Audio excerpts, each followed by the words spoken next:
Oh, hey there. So it's been a busy February. It's Black History Month in 2022 and still no reparations. And instead of enjoying this free country, we're out here organizing around the housing crisis. Lots of things happened in January and February, so we're going to do a recap for you all. Oh, and we've changed our format a little bit, so tune in and find out what you're in for. Hey, and welcome to Tampa Watch. You're watching the brand new episode of our Political Watch show. We've made some changes for efficiency to help us with the flow of this grassroots level project.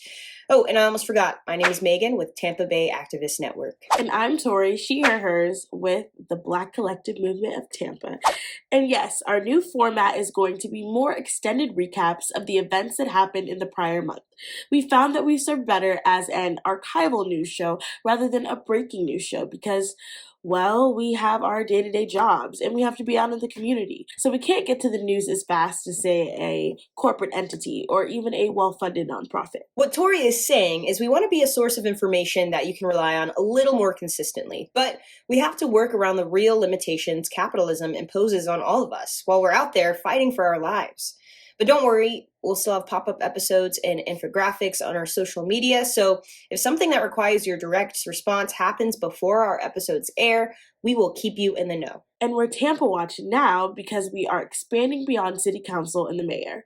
We want you to know what's happening around us. Today, we'll introduce to you City Watch, State Watch, and Community Watch. And we hope to eventually have School Board Watch, Candidate Watch, and so much more. Yes, soon enough, we'll have more watches than Rolex.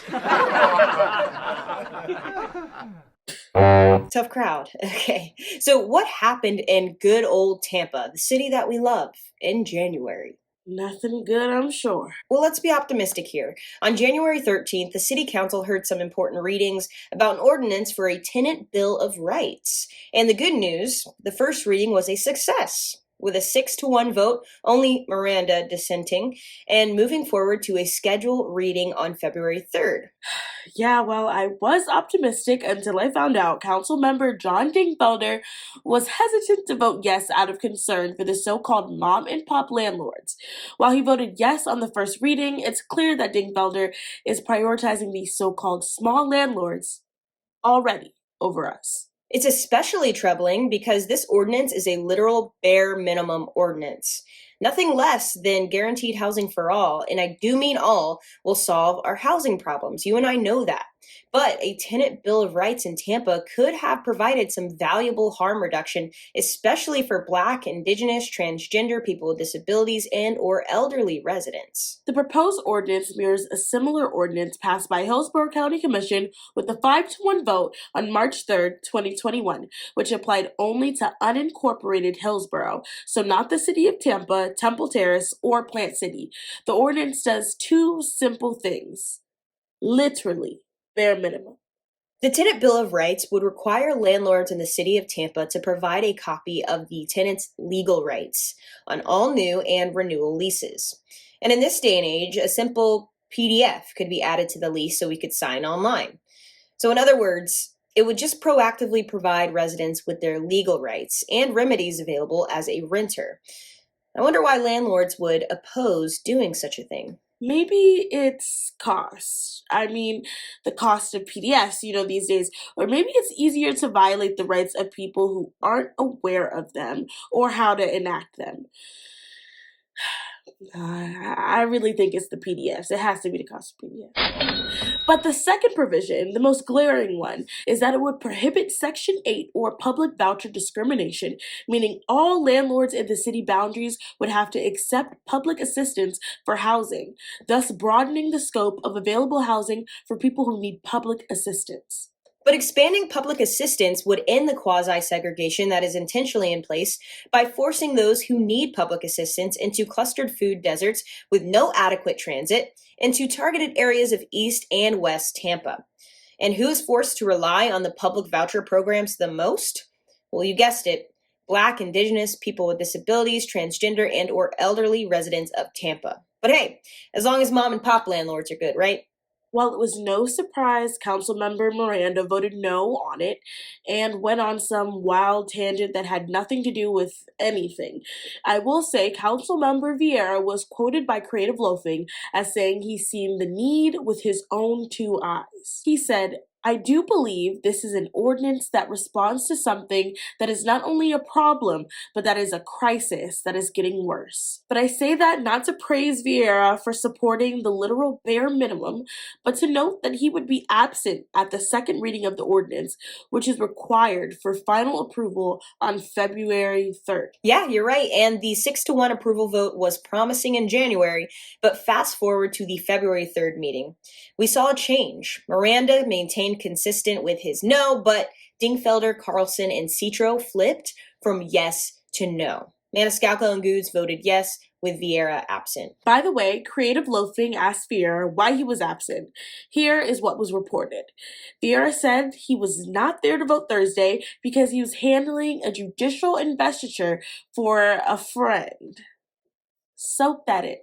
During a housing crisis, Councilmember Vieira, who was quoted on January 13th saying that this was a problem that would only get worse, could not be bothered to come to work to make it happen at the second reading.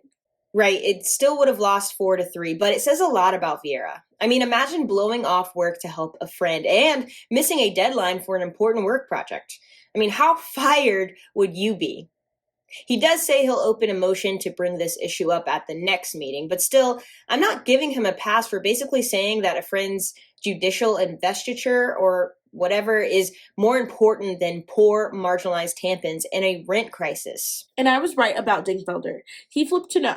His reasoning, he says that the ordinance is a work of fiction and that landlords don't have to follow the rules of HUD anyway. County Commissioner Kim Overman, who was one of the champions of the county version passed in March 2021, told the Creative Loafing that the ordinance was not fiction at all. She has stated that the ordinance has been working out fine and that she's disappointed it didn't pass in the city. On February 10th, Vieira kept to his word, and the Tenant Bill of Rights was back on the table.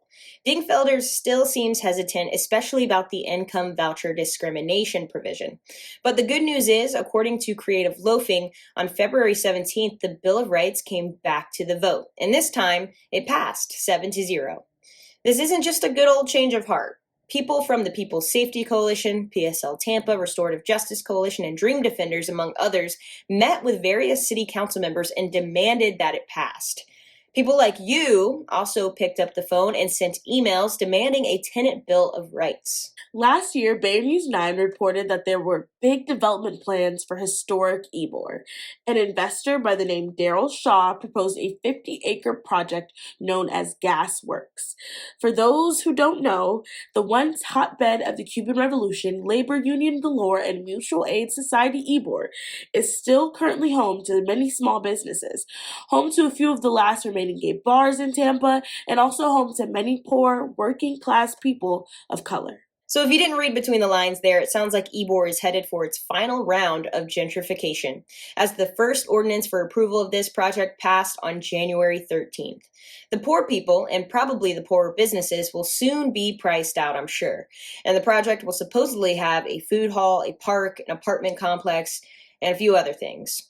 Mayor Jane Castor tweeted that she hopes it'll bring more affordable housing, but I somehow doubt that it'll be nearly enough or nearly affordable. On January 13th, the City Council voted 5-1 to support an Ybor and Channelside-specific noise ordinance.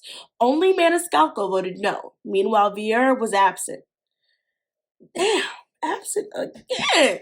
Anyway, the noise ordinance adds additional restrictions, and for those who don't know, Ybor is known for its clubs, and it used to be famous for its gay clubs, most of which that have faded away. A noise ordinance sounds like it could threaten those last few, but we'll see. According to another article by Bay News 9, the noise ordinance would apply to Ybor and Channelside, or Arena. The ordinance goes into effect in 6 months and would result in any fines for an amplification of noise after after midnight. Some businesses in the area are concerned that this will impact their business model, as Ybor has been a nighttime town for decades. So businesses built their models with that in mind. Between GasWorx and the noise ordinance, you can see the city has a new vision of Ybor that doesn't seemingly involve the poor or people of color or queer people who made it so special. By the way, the people did make some, dare I say, noise about this noise ordinance. On February 17th, the city council was split on whether or not the noise ordinance they had just passed should be repealed. A 4-3 vote in favor of the repeal is encouraging. Right. Looks like Miranda, Citro, and Carlson are the three who did not want to repeal. According to Creative Loafing, the final vote to repeal will be on March 17th.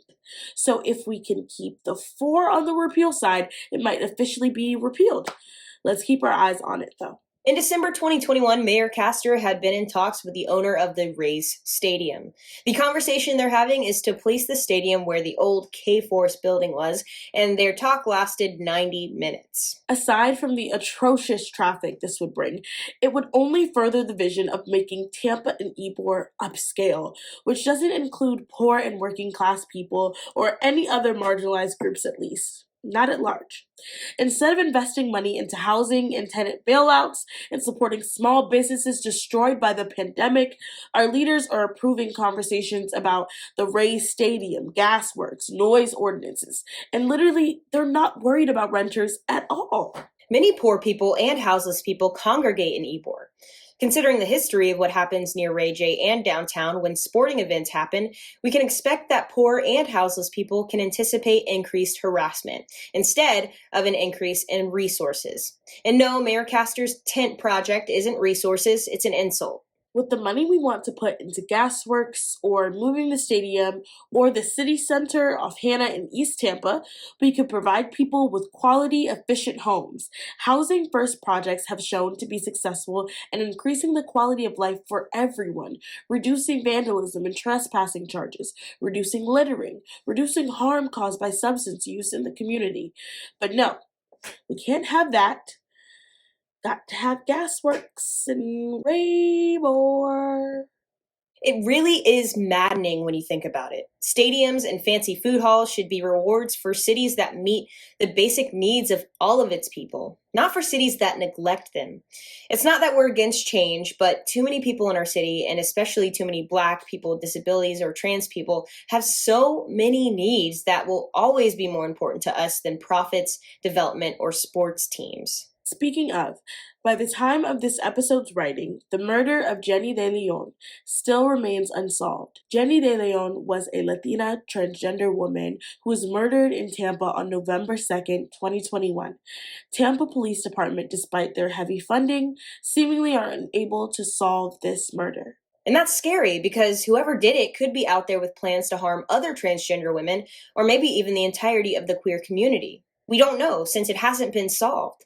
I guess all this public safety we pay for is better suited for noise ordinances and harassing the houseless. It hasn't just been a mess in the city. Unfortunately, it's a mess at the state level too. State government is confusing and useless, but everything that happens there impacts us at this level too. It's important to know what is happening because we have to plan for what needs we will need to fill in the community. The state will never save us, but it definitely can and will hurt us more. In Tallahassee, a Florida famous gay man was found murdered. Jorge Diaz Johnston was one of the key plaintiffs in a groundbreaking case in Florida that in 2015 overturned the ban on marriage between people who are of the same sex.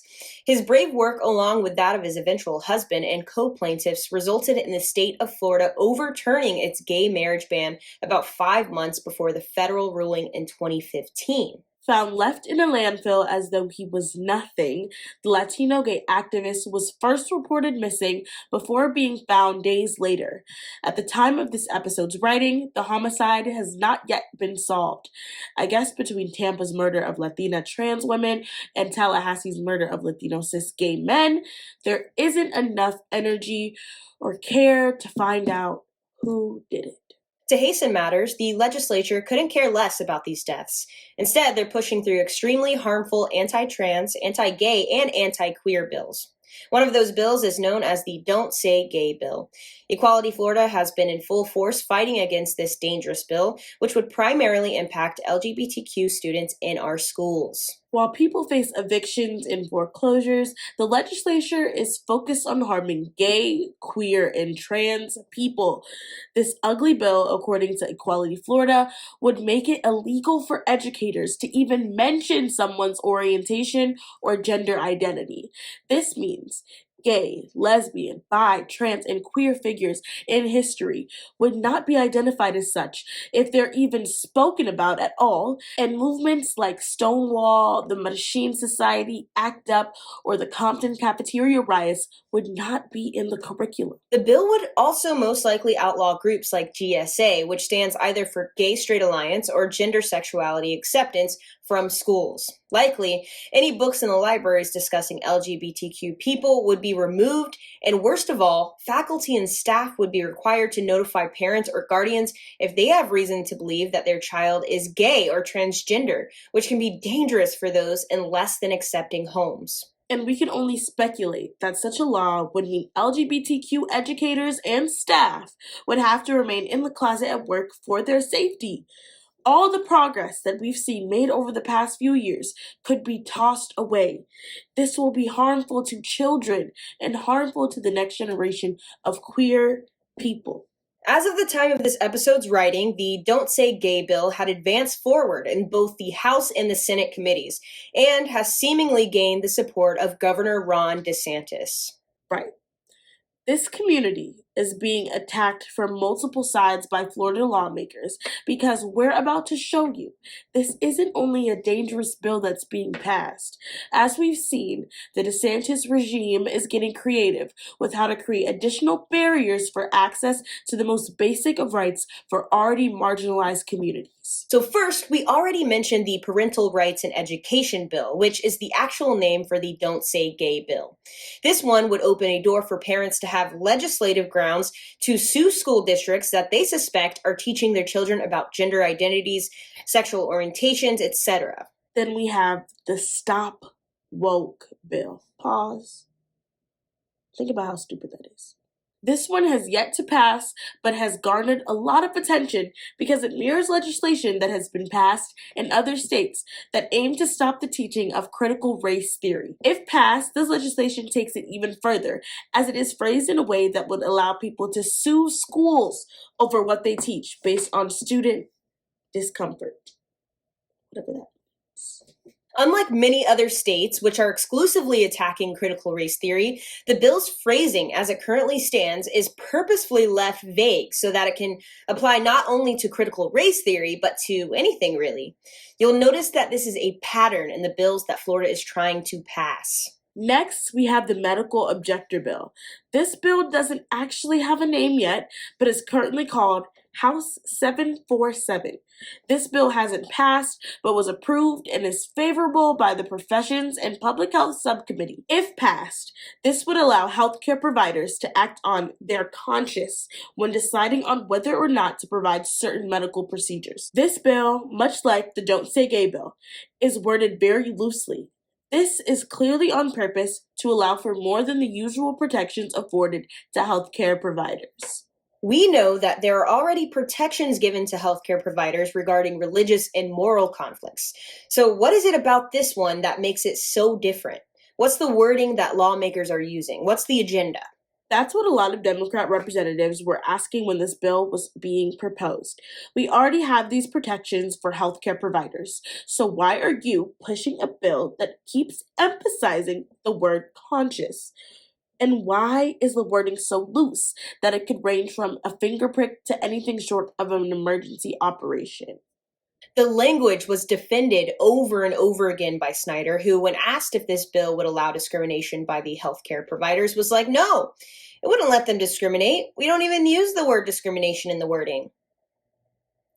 Okay. Sure, because that is going to prevent discrimination from happening, right? The main concern that Democrats expressed about the vagueness and subjectiveness of the word conscious was actually recognized by Republicans backing the bill. So the Republicans recognize that this is entirely subjective. Yep. Okay. And they're still supporting it? Well, Snyder's response was that it simply gives the provider the ability to decline to perform a specific function or procedure or prescription. Another very loose combination of words which does two things. One, providers will extend this ability to deny patients procedures that are necessary but debatable because of people's personal beliefs. We're talking abortions, prescribing contraceptives, gender affirming treatments, hormone blockers, HIV prevention and care, etc. Two, it gives additional protection to providers and gives them an additional legal cause of action. Providers who feel that their rights of conscience have been denied can reference this bill as means to sue their employer. If a doctor is fired for refusing to perform an abortion or prescribe contraception, that provider could now sue their employer under the bill. You can see how any of these bills alone could cause damage to vulnerable populations. They stand to uphold the pillars of white supremacy, misogyny, and cis heterosexism and add additional avenues for people to exploit the legislation and impose their personal beliefs in the classroom and healthcare settings. For those of us that are part of the community, we need to share resources, help each other out, support our businesses, our shows, and our events. Look into mutual aid, fight the racism, transphobia, ableism, and other isms in our inter-community. For those who aren't a part of the community, you should share resources with the queer community and educate other cisgender hetero people on what's happening to us so that we can focus on us. Out in the community, the Andrew Joseph Foundation conducted their annual Andrew Joseph III Memorial Weekend, which encompassed a fairgrounds action on Friday, February 11th, and a gala in the evening of the 12th. It's so sad that 8 years later, the family is still fighting for justice, but it was a joy to see that activists from Atlanta, St. Louis, and Los Angeles travel for this event. At the fairgrounds, volunteers passed out flyers about safety to motorists entering the fair. The theme of the gala was primarily on ending what is known as qualified immunity. For those who don't know, qualified immunity gives police an extra layer of protection from legal liability if they violate someone's civil rights, harm someone, or cost someone their lives. That's right. Police get a free pass to murder, essentially. It's interesting because doctors, lawyers, paramedics, hell, even hairdressers have to be accountable if they injure someone or go against the laws of their profession. But gun-wielding, liberty-taking officers have no such liability. We at Tampa Bay Activist Network know that's no mistake, but we still have to talk about it. The Andrew Joseph Foundation would truly appreciate it if you completed the petition to end qualified immunity. Just click the link down below and you'll be directed to everything that you need to do. The community at Holly Court Apartments have been through it.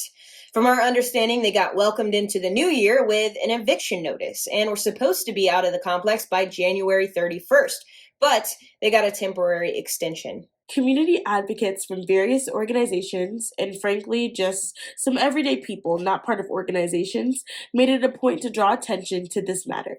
Creative Loafing and other publications called out Holly Court Apartments for their slumlord and all-around trash behavior. And people showed up.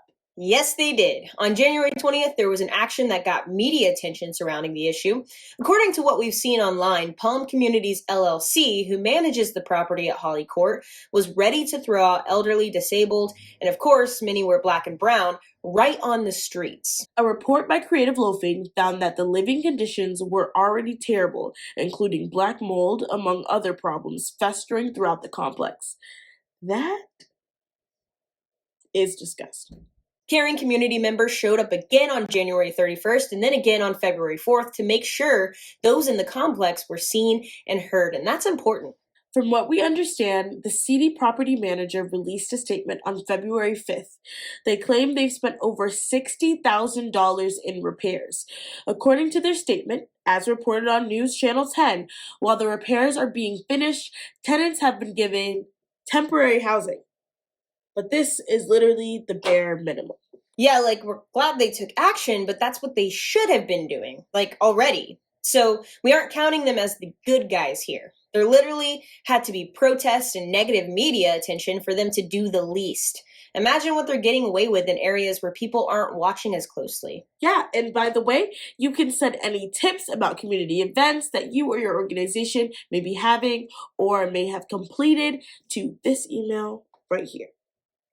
We're grassroots, so we don't know about everything that's happening, but we want to be in the know.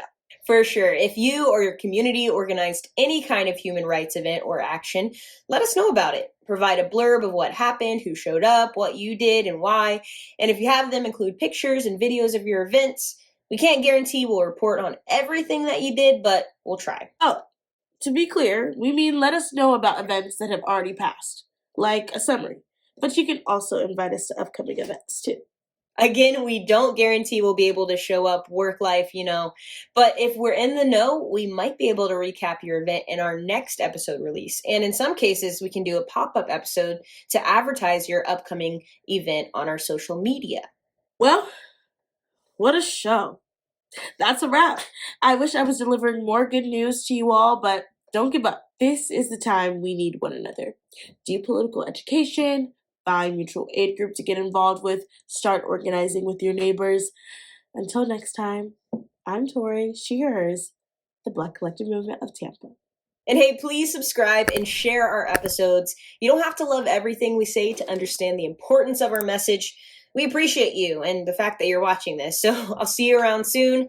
I'm Megan, Tampa Bay Activist Network, signing out.